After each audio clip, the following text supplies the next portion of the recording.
Hello everyone, welcome to Maths Fun. I hope you all are doing good.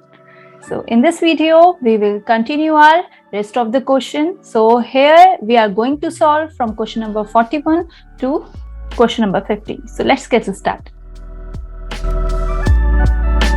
Let's start section C. Section C में आपको 2 case study मिलेंगी, ये पहली है और एक और मिलेगी दूसरी, तो दोनों में आपको 4 क्वेश्चंस अटेम्प्ट करना है। तो स्टार्ट करते हैं। The figure given alongside shows the path of a diver when she takes a jump from the diving board, clearly it is a parabola. So ये एनी है, ये दिस इज डाइविंग बोर्ड, ये diving board है और इस diving board की height water level से कितनी है, 48 फीट, ये आगे यहाँ पे मेंशन है, और ये पाथ है पैराबोला। तो पैराबोला ये क्वाड्रेटिक फॉर्म है, क्वाड्रेटिक इक्वेशन का ग्राफ हमेशा पैराबोला होता है, तो पैराबोला यू शेप का होता है। आप आगे पढ़ेंगे इसे। तो any was standing on a diving board, तो एनी स्टार्टिंग में यहाँ पर खड़ी है, तो जब ये खड़ी है यहाँ पे टी की वैल्यू क्या है, 0, इनिशियली टाइम इज 0, एंड अलग अलग टाइम में सपोज यहाँ पे टाइम की कोई वैल्यू है और यहाँ पर एनी की हाइट भी डिफरेंट होगी। तो यहाँ पर ये जो इक्वेशन है ये इसी को बताता है कि अलग अलग टाइम में एनी की हाइट अलग डिफरेंट होगी। She took a dive into a pool. Her height above the water level at any time t in the second is given by the polynomial ht this. So what is the value of k? हमें k की value find करनी है, तो k की value find करने के लिए हमें h एंड t की वैल्यू पता होनी चाहिए, बिकॉज अभी यहाँ पर है h, t and k, 3 variable हैं, बट k की वैल्यू अगर हमें फाइंड करनी है तो हमें t एंड h की वैल्यू भी पता होनी चाहिए। तो हम बस एक ही पॉइंट है जहां पे हमें t भी पता है और h भी पता है, वो है ये पॉइंट, बिकॉज इस पॉइंट पे t क्या है, 0 है, और यहीं पर जो हाइट है एनी की water level say that is 48 feet. इसी को हम यहाँ पे यूज करेंगे। when t equals to 0, height equals to 48. So 48 equals to minus 16 multiplied by 0 plus 8 multiplied by 0 plus k. So this is 0, 0. So value of k is 48. Option C is correct. Next question. At what time will she touch the water level in the pool? तो हमें ये find करना है यहाँ पे किस time पे ये टच करेगी वाटर लेवल को, मीन्स ये वो पॉइंट है जहां पर ये जंप लेने के बाद पूल में वाटर को फिर से टच कर रही है, तो हमें यहाँ पे वो टाइम फाइंड करना है।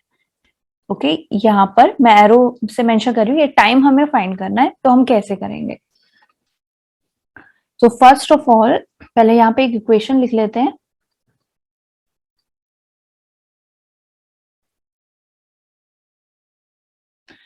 अब यहाँ पर k की वैल्यू हमें पता है, बिकॉज फर्स्ट केस में हम फाइंड कर चुके हैं 48, तो अब यहाँ पर हम 48 ही लेंगे।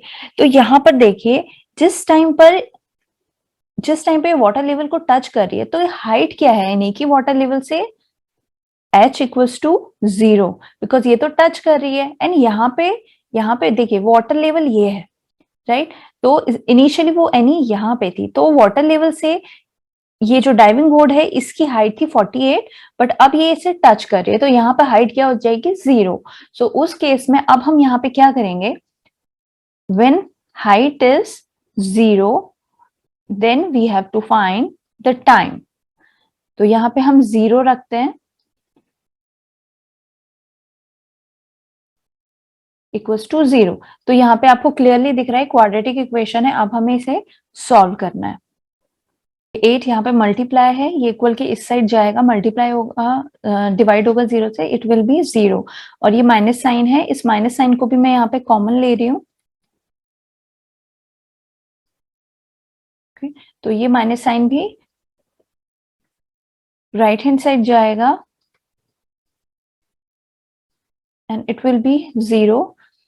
सो अब हमें ये इक्वेशन सॉल्व करनी है। यहाँ पे 2 को 6 से मल्टीप्लाई करेंगे, that will be 12। So factor of 12 3 and 4, तो इन दोनों को हमें सब्सट्रैक्ट करना है बिकॉज यहाँ पे सब्सट्रैक्शन का साइन है और हमें क्या चाहिए -1। सो हम इसे किस ऑर्डर में लिखेंगे, -4t plus 3t minus 6 equals to 0. So 2t is common and here 3 is common only. तो ये दोनों सेम है, ये हम बाहर ले लेंगे, कॉमन आ जाएगा। Then what is left, 2t plus 3. So 2t plus 3 is equals to 0. So now we have two cases. One is t minus 2 equals to 0 or 2t plus 3 equals to 0. Either this will be 0 or this will be 0. तो यहाँ पे क्या आएगा, t equals to 2 और अगर हम इसे solve करेंगे that is -3/2. So t time आपने कभी माइनस में देखा है, कभी नहीं, तो ये वैल्यू हम नहीं लेंगे, t equals to 2. So big option is correct. Question number 43. Rita's height in feet above the water level is given by another polynomial pt with 0, -1 and 2. Then pt is given by. तो यहाँ पर pt एक polynomial है, वो हमें find करनी है and हमें गिवन क्या है, value of 0. So first value of 0 is -1, that is alpha and second value is 2. हम आपने पहले भी पढ़ा है अल्फा एंड बीटा, हम ऐसे जीरोस को प्रेजेंट करते हैं, तो आपके कन्वीनियंट के लिए मैंने इसको अल्फा एंड बीटा से यहाँ पे दिखा दिया। तो वो इक्वेशन क्या होगी, that is a simple formula के multiply by x square minus alpha plus beta x plus alpha into beta, sum of zeros and product of zero. यहाँ पे हम ये वैल्यूज रख लेते हैं पहले।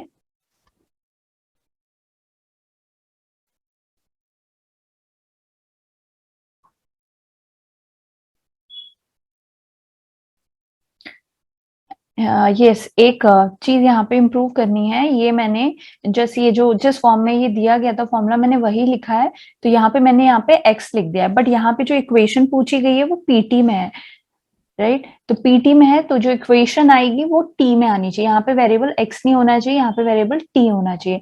तो मैं अब नेक्स्ट लाइन से x को t से रिप्लेस कर रही हूँ, that is t square and -1 + 2 + 1 minus, ये आउटसाइड माइनस है तो इसको मैं यहाँ पे -1 ही आएगा एंड x की जगह मैं t लिख रही हूँ एंड -1 × 2 इज -2। तो ये हमारी इक्वेशन है, बट यहाँ पर k भी है, k क्या है, k कोई वैल्यू है तो वो हमें फाइंड करनी है, वो कैसे होगी, अदरवाइज जो रेस्ट ऑफ द इक्वेशन है ये t² - t - 2 की फॉर्म में आएगा, तो k की भी कोई वैल्यू होगी वो इससे मल्टीप्लाई होगी तो वो फाइनल इक्वेशन आएगी।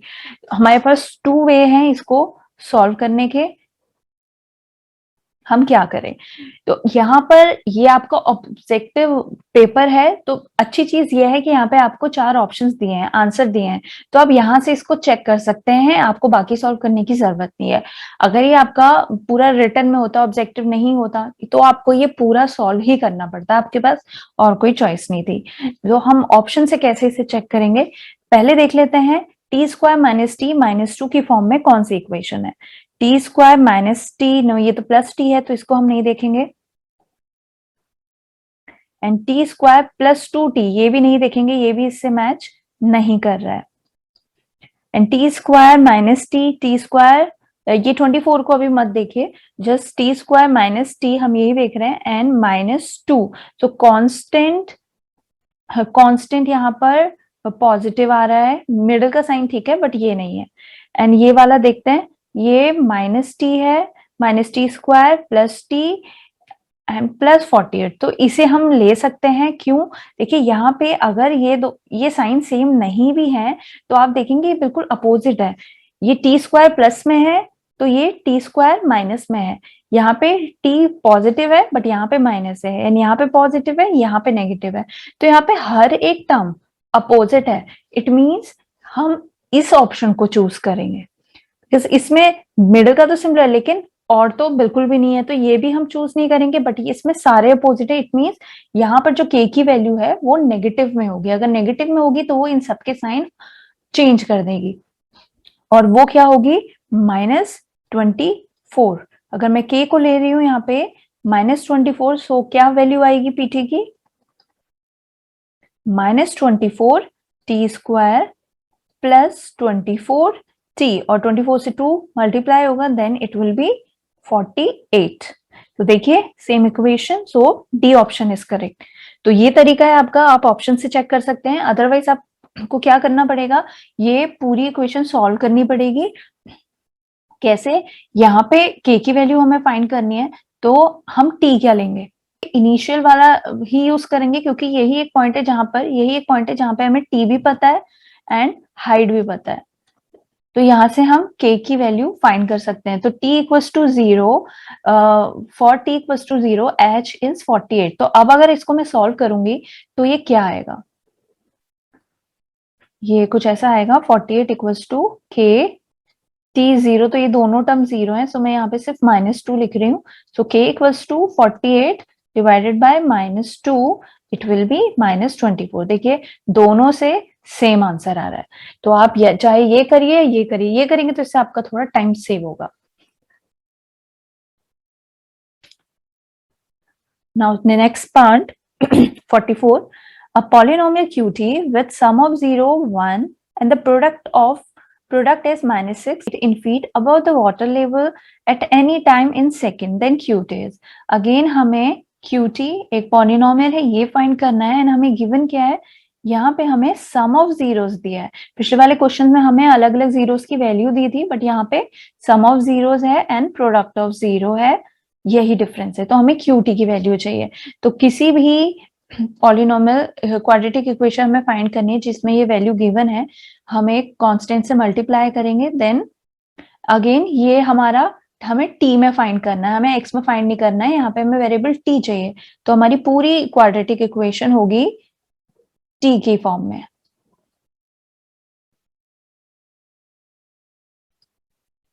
यहाँ पे वैल्यू रख लेते हैं टी स्क्वायर, अब यहाँ पे हमें ऐड नहीं करना है, सीधे वैल्यू रखनी है,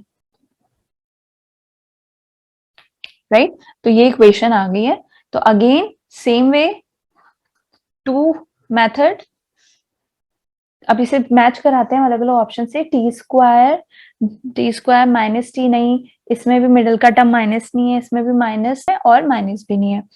एंड यहाँ पर देख लेते हैं T square minus T minus, इसको हम अभी देखते हैं। एंड यहाँ पे टी स्क्वायर पॉजिटिव है, ये पॉजिटिव है, ये माइनस है, ये भी माइनस है, बट ये 6 माइनस है, ये पॉजिटिव है। तो हम इसको भी नहीं देखेंगे, बिकॉज या तो बिल्कुल सेम होने चाहिए साइन, नहीं तो सारे टर्म्स के साइन बिल्कुल अपोजिट होने चाहिए। तो उस अकॉर्डिंग ये ऑप्शन सही होगा। बिकॉज अगर मैं यहाँ पे k की वैल्यू लेती हूँ -8, तो क्या आएगी qt की value -8t square plus 8t and plus 48। सी, तो कौन सा ऑप्शन मैच कर रहा है यहाँ पे, C option. And the other way same, when t equals to 0 then qt will be, qt is height, तो दैट इज 48। तो अब इसको हम सॉल्व करें तो 48 इक्वल्स टू k, ये सारे टर्म 0 हो जाएंगे, -6, सो वैल्यू ऑफ k इज 48 -6, तो -8। देखिए यहाँ पर k की वैल्यू क्या है, ये -8, सेम। तो आप किसी भी तरीके से सॉल्व करिए जैसा आपको कन्वीनियंट लगता है। Question number 45, the zeros of the polynomial rt this, ये पॉलिनोमियल है rt equals to -12 t square plus k -3t plus 48। ठीक है, पहले मैंने ये लिख लिया है, are negative of each other then value of k is. तो इसमें जो जीरोस हैं अल्फा एंड बीटा होंगे, तो अगर फर्स्ट जीरो अल्फा है देन सेकंड जीरो क्या होगा, माइनस अल्फा, बिकॉज यहाँ पे लिखा है नेगेटिव ऑफ ईच अदर, मतलब इक्वल तो है और एक दूसरे के नेगेटिव है। मींस अगर ये अल्फा की वैल्यू यहाँ पे 3 है तो बीटा क्या होगा, सेम होगा but negative of each other. तो इस तरीके से आप समझ सकते हैं। Then find the value of k, तो हमें k की वैल्यू फाइंड करनी है। तो अल्फा बीटा दोनों में हमें रिलेशनशिप दिया है, तो यहाँ पे हम क्या यूज करेंगे, alpha plus beta equals to minus b upon a, alpha into beta equals to c upon a. तो हमें तो के की वैल्यू फाइंड करनी है, तो वो बी का ही पार्ट है, तो हम इसको यूज करने की जरूरत है नहीं। तो अल्फा प्लस बीटा कर लेते हैं, और ये 3 वाली वैल्यू जस्ट एग्जाम्पल है, इसको मत पुट करेगा। तो alpha plus beta, alpha beta की वैल्यू क्या है, माइनस अल्फा, के माइनस थ्री, बी है के माइनस थ्री अपॉन ए क्या है, -12। तो माइनस माइनस कैंसिल कर लेते हैं, और ये भी कैंसिल हो गया है, 0 आया। So k minus 3 equals to 0. So value of k is 3. So option A is correct. अब ये नेक्स्ट है केस स्टडी 2। तो इसमें ये थ्योरी पढ़ लेते हैं एक बार, अदरवाइज ये जो पूरा क्वेश्चन है ये कोऑर्डिनेट ज्योमेट्री पर है, तो जस्ट एक बार आप इसे पढ़िएगा, ज्यादा टाइम इस पे लगाने की जरूरत नहीं है, बिकॉज सारे ये जो हमें पॉइंट्स दिए गए हैं हमें सब कोऑर्डिनेट ज्योमेट्री के थ्रू इनकी वैल्यू निकालनी है, और जो भी हम पार्ट सॉल्व करेंगे इस क्वेश्चन में, तो उसमें इस थ्योरी का यूज हो नहीं रहा है। ठीक है, तो एग्जाम में भी आपको ऐसा करना है, आप एक बार रीड करिए जस्ट, और उसके बाद आप ज्यादा टाइम वेस्ट मत करिएगा, सीधे आपको अपने क्वेश्चंस पे जाना है, क्योंकि बहुत क्वेश्चंस ऐसे होते हैं उनमें थ्योरी की जरूरत ही नहीं पड़ती है। तो आप अगर थ्योरी को ज्यादा टाइम दे देंगे समझने में, तो आपका टाइम किल होगा वहां पे। तो आपको ऐसा नहीं करना है, बस एक बार पढ़िएगा पहले, फिर ऑप्शन आप क्वेश्चन स्टार्ट करिएगा, अगर जरूरत लगती है आप फिर से उसे पढ़िए, otherwise you can start your questions. Of the game of hockey, the game was played on natural grass, but nowadays it is, ये तो just ऐसी इतना important नहीं है। तो ये रेक्टेंगुलर शेप है, इसमें इसकी डायमेंशन दी है 100 yards and 60 yards, यहाँ पे डायग्राम में लिखा भी है। Two upright posts placed equidistant from the center of the back line. तो ये जो वैल्यूज दी गई हैं ये यहाँ पर ऐसे कोई यूजफुल है नहीं। Each team plays with 11 players on the field during the game, including the goalie, and position you might play. तो इसमें पोजीशन दिए है फॉरवर्ड, मिडफील्ड, राइट, तो ये आप देख लीजिएगा, अदरवाइज इसका ऐसा कुछ यूज है नहीं। तो अब सबसे पहले हम क्या करेंगे, सबसे पहले हम ये जितने यहाँ पे प्लेयर्स दिए गए हैं इनके कोऑर्डिनेट्स फाइंड कर लेते हैं, बिकॉज आगे के जो पार्ट्स में इन्हीं की जरूरत होने वाली है। तो सबसे पहले हम ये पॉइंट्स निकाल लेते हैं। तो यहाँ से शुरू करते हैं ई से। तो ई के कोऑर्डिनेट्स क्या होंगे, यहाँ पे कैसे फाइंड करेंगे, जब भी हम कोई भी कोऑर्डिनेट फाइंड करते हैं तो सबसे पहले एक्स की वैल्यू हम लेते हैं X axis, then Y axis. कभी भी वाई और एक्स की फॉर्म में मत लीजिएगा, वो रॉन्ग होगा। तो सबसे पहले हमें एक्स की वैल्यू लेनी है। तो हॉरिजॉन्टली ये कितने यूनिट है, 1 2, so value of X is 2, and यहाँ पे y की क्या वैल्यू है, 1, so it is 2,1। Then f के लिए हम फाइंड कर लेते हैं। f इस पॉइंट पे x क्या है, ये देखिए ये 1 है, 1 यूनिट, एंड y इज 5। तो ये बहुत इजी है, आप सब फाइंड कर सकते हैं इजीली। एंड जी पॉइंट पे हम देखते हैं, जी पॉइंट पे x की क्या वैल्यू है, यहाँ ओरिजिन से देखते हैं 1, एंड फॉर y एक्सिस जी point 1 2 3, so 1,3, it is -3, because ये सारे माइनस है, तो इट इज 1,-3। तो ये सारे पॉइंट्स आप लिख लीजिएगा, आप खुद भी लिख सकते हैं, एग्जाम में बहुत कम टाइम होता है, तो केयरफुली आपको ये सब नोट डाउन करना है। तो अब देखिएगा कितना हेल्पफुल हो जाएगा और क्वेश्चंस के लिए। यहाँ पे हमने सारे पॉइंट्स ड्रॉ कर लिए हैं, अब इसी को हम हर क्वेश्चन में यूज करेंगे। So question number 46, the coordinates of the centroid of triangle EHJ। Centroid क्या होता है, सेंटर पॉइंट। तो इसकी सेंट्रॉइड की के कोऑर्डिनेट्स हम कैसे फाइंड करते हैं, so formula is x1 plus x2 plus x3 divided by 3 for x coordinate, and for y coordinate same, y1 plus y2 plus y3 divided by 3। तो अब हमें इन तीनों को ऐड करना है।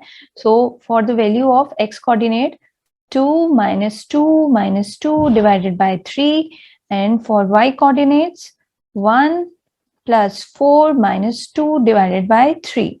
so this 2 cancel out, -2 by 3 and value of y is 5 minus 2, 3, 3 by 3, that is 1.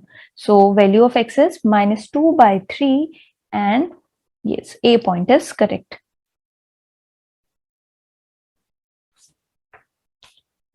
Now 47.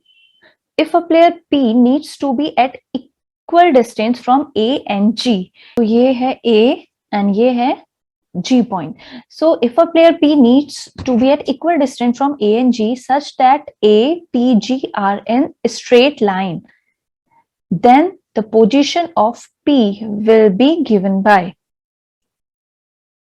तो ये A and G ये एक straight line है like this. यहाँ पे A है and G है, तो ये बोल रहा है P भी एक पॉइंट,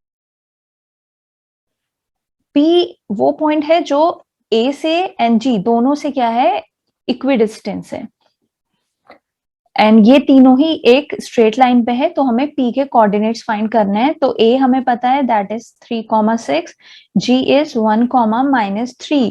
तो यहाँ पे इक्वल है मीन्स 1:1 में है, तो यहाँ पे हम सेक्शन फॉर्मूला लगाएंगे रिमेंबर, तो P के पॉइंट्स आ जाएंगे.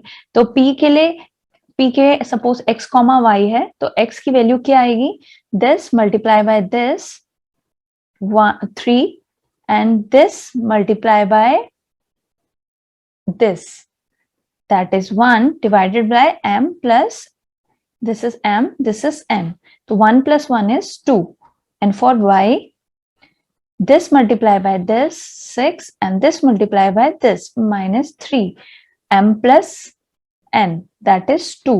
तो ये आएगा आपका 4/2 and value of y is 3/2, so it is 2 and it is 3/2. So value of x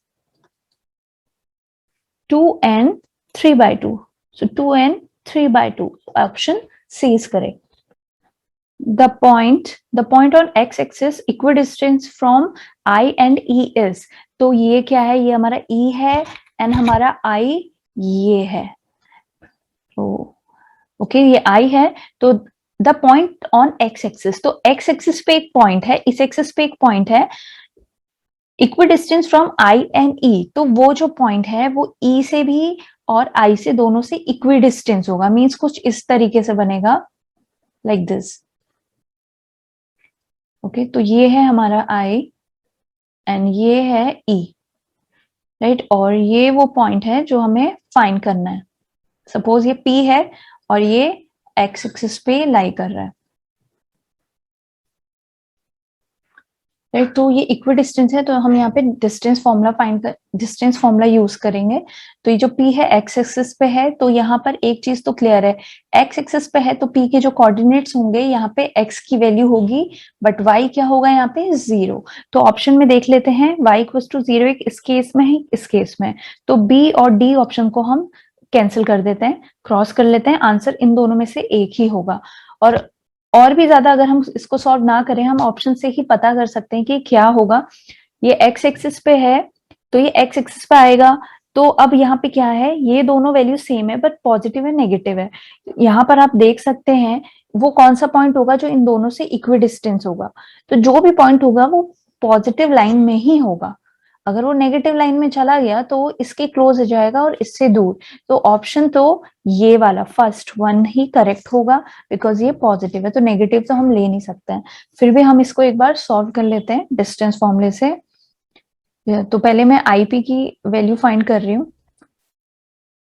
x minus ये प्लस हो जाएगा square plus 0 - 1 is 1 whole square equals to, ये अंडर रूट के साइन था बट यहाँ पर ये कैंसिल हो जाएगा because both are equal, x - 2 whole square then 1 whole square. तो ये जो साइन है कैंसिल कर रहे हैं हम यहाँ पे. So x square plus 2x plus 1 plus 1 equals to x square plus 4 minus 4x plus 1. x square cancel out, 2x plus 2 equals to minus 4x plus 5.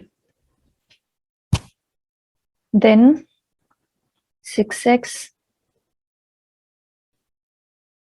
value of x is 3/6, that is half. So coordinates of P are half, comma 0. So option A is correct. Next है, what are the coordinates of the position of a player Q such that his distance from K, suppose 2x है and E से x है. Okay, ये first line का meaning यही है. What are the coordinates of the position of a player Q such that his distance from K is twice his distance from E? तो K से इसकी जो डिस्टेंस है वो जस्ट डबल है डिस्टेंस, किस डिस्टेंस के, जो उसकी E से है. तो अगर ये x है तो ट्वाइस x होगा, मीन्स अगर ये 5 है तो ये 10 होगा. तो हमें Q के कोऑर्डिनेट्स फाइंड करने हैं. तो ये भी, इसके लिए भी हमें सेम अप्रोच रखनी है. क्वेश्चन सॉल्व नहीं करना है, हम सीधे ऑप्शन से में जाएंगे. तो यहाँ पर अगर हम ये ग्राफ देखते हैं, ठीक है, तो ये कोलिनियर है तीनों, तो ये तीनों ही एक लाइन पे हैं. तो अब हम यहाँ से देखते हैं, ये जीरो ओरिजिन से अगर हम काउंट करते हैं, this is 1 2 and this is 1 2 3 4. तो वो जो पॉइंट होगा, क्यू कहाँ पे लाई करेगा, वो इसी पॉइंट पे लाई करेगा. बिकॉज यहां से देखिए क्यू से यहाँ की डिस्टेंस क्या है 2 और क्यू की इस पॉइंट की के से के डिस्टेंस है 4. तो ये जस्ट डबल है, ये डिस्टेंस इस डिस्टेंस से जस्ट डबल है. और किसी भी केस में ये पॉसिबल नहीं है. अगर ये क्यू यहाँ पर होगा तो ये 1 आएगा और ये 5, दैट इज नॉट पॉसिबल. और अगर क्यू यहाँ कहीं होगा तो ये डिस्टेंस बढ़ जाएगी. तो यही एक आइडियल पॉइंट है. तो Q is the ideal point जहां से ई की डिस्टेंस है 2 एंड के की डिस्टेंस है 4, राइट. तो उस अकॉर्डिंग क्यू के जो कोऑर्डिनेट्स होंगे वही इसका आंसर होंगे. तो क्यू के कोऑर्डिनेट्स क्या होने चाहिए, ये वाई एक्सिस पे लाई कर रहा है, तो एक्स की वैल्यू तो यहाँ पे 0 होगी. तो एक्स की वैल्यू 0 0 एक बी ऑप्शन में है और कहीं पे भी नहीं है. तो सीधे सीधे आंसर इसका बी आ रहा है, बिकॉज इस पॉइंट पे एक्स की वैल्यू 0 होगी. बट अब हम इसे सॉल्व कर लेंगे कि ये कैसे हम कर सकते हैं. तो k के कोऑर्डिनेट्स यहाँ पर मैं लिख रही हूँ. हम अगेन सेक्शन फॉर्मूला लगाएंगे. तो यहाँ पे हम जो रेशियो लेंगे 2:1. सो q के पॉइंट्स क्या आएंगे, this multiply by this -4, this multiply by this +4 divided by m+n, that is 3, and value of y is this multiply by this 1, this multiply by this +2 divided by 3. So ये तो 0 0 and this is 1. So 0,1 is the correct answer. तो इन दोनों में से आप किसी तरीके से भी कर सकते हैं. तो आप पहले ग्राफ को अच्छे से रीड करिए. तो आंसर अगर उसी में से आ रहा है तो इस तरीके से आप इसे सॉल्व कर सकते हैं. This is the last question. The point on y-axis equidistant from B and C. तो B को हम पहले मार्क कर लेते हैं. This is B and this is C.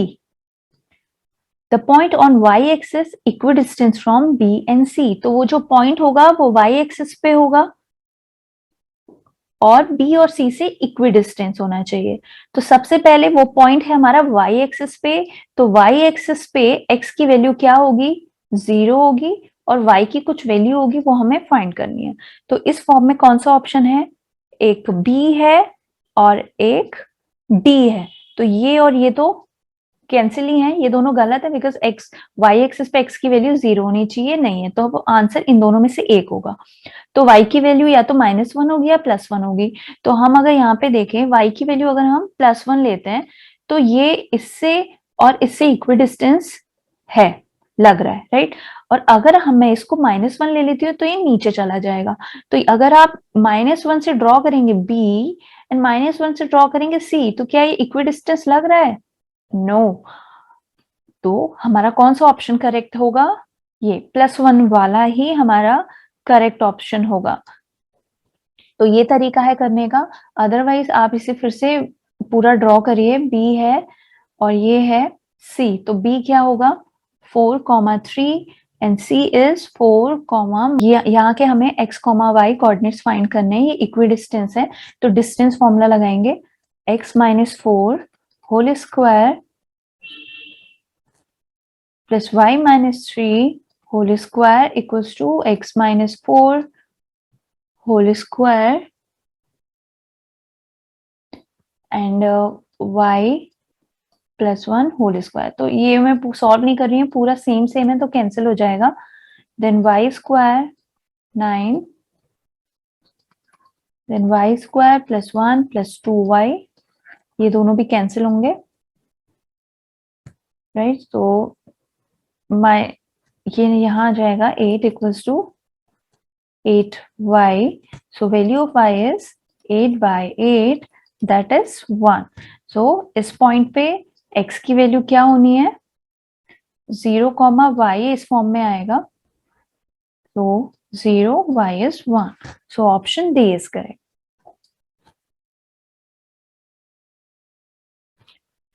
तो ये आपका सैंपल पेपर स्टैंडर्ड फिनिश हो गया है यहाँ पे।